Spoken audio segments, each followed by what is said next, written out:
রবিবার দুপুরে কালিয়াচক ২ নম্বর গ্রাম পঞ্চায়েতের কালিয়াচক মাস্টারপাড়া এলাকায় একটি হাই ড্রেনের শিলান্যাস করলেন উত্তরবঙ্গ উন্নয়ন ও সেচ দপ্তরের রাষ্ট্রমন্ত্রী সাবিনা ইয়াসমিন। উত্তরবঙ্গ উন্নয়ন দপ্তর থেকে বরাদ্দ প্রায় ৬৭ লক্ষ টাকা ব্যয়ে ৩৬০ মিটার হাই ড্রেনটি তৈরি হবে।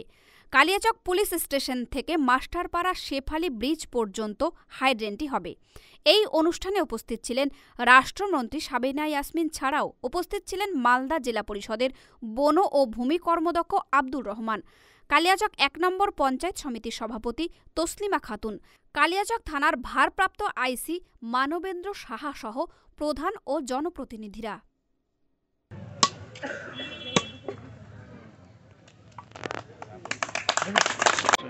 খুব ভালো লাগছে যে আজকে দিদির আশীর্বাদে আমরা পাবলিককে যে সকল কথাগুলো কাজের প্রতিশ্রুতি দিয়েছিলাম ভোটের সময়, সেই প্রতিশ্রুতিগুলো আজকে আমরা রক্ষা করতে পারছি।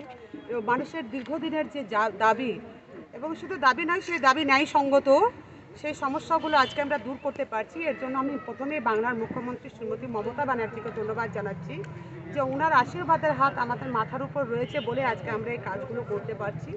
আজকে একটি কাজের আমরা শুভ সূচনা করলাম, যেটা বহুদিনের সমস্যা, বৃষ্টি হলেই, এবং খুব ইম্পর্ট্যান্ট রাস্তা, যে সংলগ্ন হসপিটাল থেকে শুরু করে পুরো চৌরঙ্গি কালিয়াচক বুকে সেই জলের যে একটা সমস্যা মাস্টারপাড়ার, সেই ড্রেনের আজকে ৩৬০ মিটার ড্রেনের জন্য ৬৬ লক্ষ টাকা বরাদ্দ করা হয়েছে।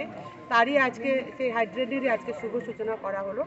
এবং সকলকে অনুরোধ করব ড্রেনটা যেন করতে সহযোগিতা করে, এবং যেহেতু কোথাও যদি এনক্রোচের বা কারোর কোনো কিছু জায়গা যদি দখল করে থাকে, সেগুলো যেন ছেড়ে দিয়ে কন্ট্রাক্টরটা সহযোগিতা করে, এটাই কামনা করব। মালদা টুডে।